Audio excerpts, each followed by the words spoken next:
Buenos dias, buenos tardes mga amigos, mga amigas, sa aking mga kumpanyeros at kumpanyeras. Magandang araw po sa inyong lahat. Ako po ang inyong lingkod, si Attorney Rene Bueno. At ang ating pong pag-uusapan ngayon ay isang matinding teleserye sa Senado na daig pa ang plot twist ng kahit anong K-drama. So gagawa po ngayon tayo ng isang deep analysis, no? Pero sa versyong maiintindihan ng kahit sinong nag-aabang ng jeep o bus dyan sa may kanto. So it's all about the constitutional provision on how many votes must be considered kapag nagbotohan na ang mga senador sa impeachment trial court para ma-determine kung acquitted ba yan or convicted. So ngayon po medyo magulo-gulo ngayon ang usapan dahil ang bilang po sa Senado ngayon ay hindi 24 sapagkat may nakulong, may nagtatago at merong ikukulong at marami pang mukhang kakasuhan, no, sa darating na mga araw. So yung 24 medyo paunti ng paunti ngayon ang nangyayari. So ang sabi nga dapat 16 daw. Maraming naninindigan na 16 votes ang kailangan to convict or acquit an impeachable official. Pero para po sa akin, wala po kasing nakasulat sa konstitusyon ng numerong 16. Sa buong saligang batas o sa konstitusyon natin, 0. Walang 16. Ang nakasulat po dyan, 2/3 vote. No? Ang nakasulat, 2/3 lang ang botong kailangan. Ang nakasulat doon sa ilalim ng Article 11 Section 3. So ang nakasulat doon, 2/3 votes of all members of the Senate. So maliwanag 'yun, all members of the Senate. So alalahanin natin, balikan natin bakit naging 16 nga ba ang kinakailangang boto. Kasi po sa normal na mundo, 24 ang senador natin.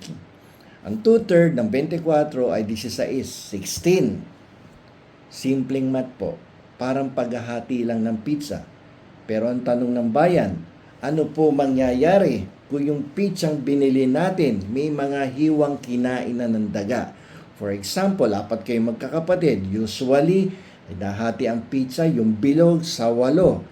4 kayo, tigalawa. Paano kung tumalikod yung magkakapatid, pumunta sa sala, iniwan sa kusina ang pizza, nahati na, nasa lesihan ng daga, kinuha ng daga yung 2 pirasong slice. Paano hatian ngayon? Will you stick doon sa 2 piraso bawat isa? Nawala na yung 2, kinupit na ng daga. So, isipin nyo po, di ba? So, dito pumapasok yung gulo pag ganyan ang naging sitwasyon. Sa ngayon po kasi, hindi kumpleto ang tropa natin sa Senado. Kulang ang mga attendance sa classroom. So, okay. So, kasi ngayon sa kasalukuyan, 2 nakakulong. Di ba? Sino yung nakakulong? Si Senator Jinggoy Estrada. Nandun sa City Jail. Di ba? Hindi yan makaka-attend kasi bawal lumabas. Di ba? Kung palabasin mo papuntahin mo sa Senado, tingnan mo naman na itsura, pupunta ba yan doon na nakadilaw o naka-orange na t-shirt, tapos may letter P, tapos nakaposas, tapos may bodyguard na mga pulis ng Quezon City. Hindi pa pwede yon. Di ba? Magko-convict, mag-acquit ka, pero ikaw mismo akusado sa isang non-bailable offense. Okay? Tapos yung isa naman nagtatago, naka-ninja mode, missing in action. Parang yung ex mo na ayaw magpakita, no? Ginosting ka, di ba? Hindi pwede rin yan, no? At may isa pang baka sa Lunes, sa Martes, o sa darating na mga araw, maaresto na din. Dahil sa kasong plunder, di ba? Walang iba, kundi si Senator Rodante Marcoleta. Ito, konti na lang to. Kakanta na rin to ng ng kanta ni Eva Eugenio, yung Saan Ako Nagkamali.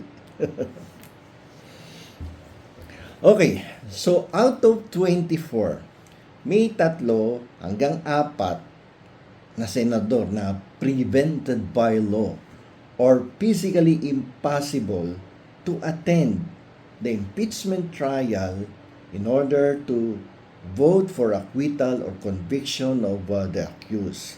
So, sabi ng mga traditional na abogado, yung mga traditional lawyers, kahit 4 ang wala, 16 votes pa rin ang kailangan. Yan ang kanilang legal stand, di ba? 16 votes daw, according to the traditional lawyers. Okay? So, magdusa kayo. Yun ang sabi nila. Ang tawag dyan ay strict textualist. No? Yung mga taong literal masyado.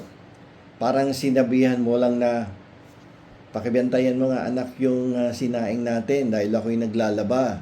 So, pakibantayan mo tingnan mo yung sinaing. So, yung bata, literal na pinanood ang sinaing. No? Nakita niyang kumukulo, umapaw na yung tubig sa kaldero hanggang masunog. Nagalit ang ina. Bakit mo pinabayaang nasunog? Sabi niyo po, tingnan ko lang po eh. So, gets nyo ba yung ating gusto iparating sa inyo upang maliwanagan nyo to ng gusto? Ngayon, ito po yung para sa akin ay mas matalinong interpretasyon o mas mahusay na interpretasyon na dapat kasi ginagamitan din natin ng sentido komon ang ating pangunawa pagdating sa saligang batas at sa kahit anong batas na umiiral sa ating bansa. Kapag sinabi ng batas na all members, ang ibig sabihin po niyan dapat ay all active members. Yung mga taong may kakayahan at hindi pinagbabawalan ng batas na bumoto.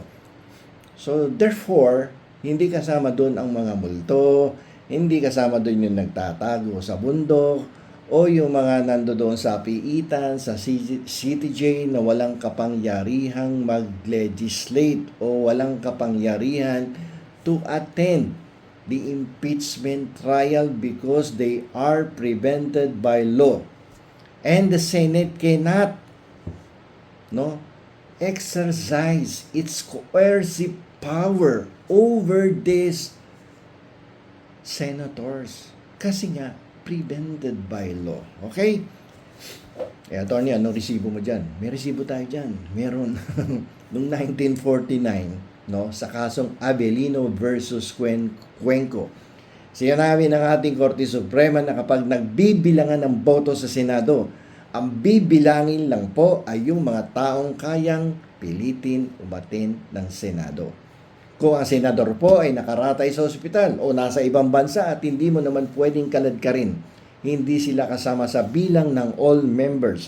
Ito po ay aking pinaliwanag noong mga nakaraang linggo or buwan na kung saan ating pong diniscuss ang Avellino versus Cuenco decided by the Supreme Court in 1949 at hanggang ngayon sinusunod ang desisyong ito. At ito po ay may kinalaman sa kasalukuyang issue na 2/3 votes of the Senate. Yung 16. Okay? Ganito.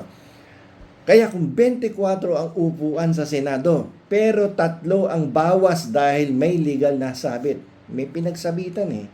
Di ba? May sabit. Yung 3. Ang all active members natin ngayon ay 21 na lang. On the assumption na itong si Marcoleta ay arestado sa Monday or sa Tuesday. Okay? So, dito pumapasok yung garter ng brief. Yung dapat ang ating batas o ating saligang batas ay dapat maging elastic. Parang goma, flexible siya dapat sa sitwasyon. Okay? Ang Constitution po natin, mga amigos, mga amigas, ay isa pong living document. Buhay na dokumento yan. Hindi yan parang lumang bato na nakaukit, na bawal baguhin. Dapat po elastic yan. Elastic.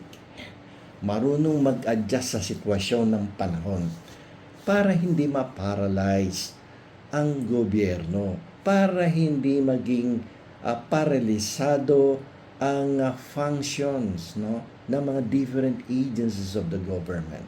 Okay?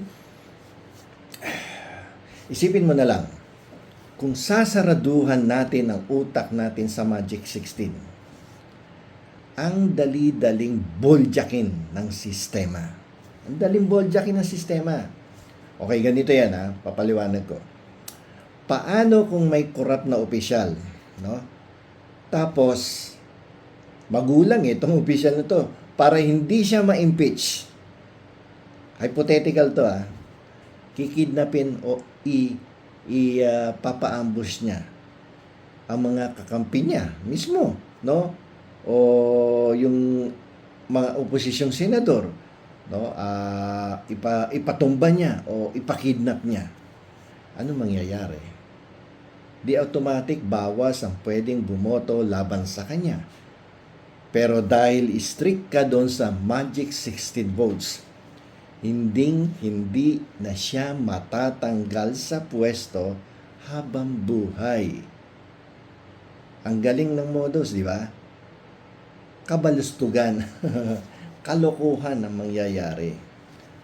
Okay, so, kaya nga natin tinawag na saligang batas yan para maging sandigan ng hustisya. Hindi po yan para maging proteksyon ng mga tuso. Yung mga tuso, yung mga korap, yung mga magugulang sa ating gobyerno. Hindi po pwedeng gamitin ang saligang batas for their own personal interest kahit katakot-takot na kalokohan na ginagawa niyan sa gobyerno. Kung ang Senado ay nabawasan ng tao dahil sa krimen o pagtatago, ang konstitusyon po natin ay may natural na talino para mag-adjust, no, ng numero para tuloy-tuloy ang gulong ng hustisya sa ating bansa. Dapat elastic, dapat flexible according to the circumstances or situation of the case. Ang daling gumawa ng paraan kung magi-stick ka to 16 sa Magic 16. Di ba? Pakidnap mo para pagbotohan. O, 24 yun, pakidnap mo yung siyam. O pakidnap mo yung 10. Tapos ang laban. Sa madaling salita, ang batas ay ginawa para sa tao. Hindi tao para sa batas. Kapag ang mga senador po ay hindi makaka-attend dahil lumabag sila sa batas, gaya nga nung naglalaro ng hide and seek, o kaya ay yung isa nakakulong, dalawa nakakulong, nawawalan na po sila ng karapatang maging bahagi ng denominator. Ang Magic 16 ay hindi nakasulat sa bato. Ang totoong batas ay ano? Ano yung totoong batas? Ang totoong batas ay hustisya. At kung 21 na lang ang natitirang matino at aktibong senador, ilang boto kailangan mo? Kung 21 na lang yan. Definitely 14 votes na lang ang dapat mong makuha in order to acquit or to convict the accused. Sapat na para sa pagbabago. Hindi magi-stick 16. Hindi na realistic yan. Diba? You must act according to the situation, according to the circumstances of the case. Ano sa palagay nyo? Kayo ba'y sumasang-ayon sa aking analysis dito sa ating usapan ngayong episode na to? Na kung 21 na lang ang mga senador, kailangan pa bang mag-stick sa 16 o kailangan mag-adjust at maging flexible at gawing elastic ang provisions of the 1987 Constitution. Maraming salamat po sa inyong lahat at sana po'y patuloy kayong tumangkilik dito sa aking YouTube channel at huwag niyo pong kalilimutan bago ninyo i-off ang inyong mga cellphone, laptop at tablet. Huwag pong kalimutang mag-like, mag-share, mag-subscribe dito po sa aking YouTube channel.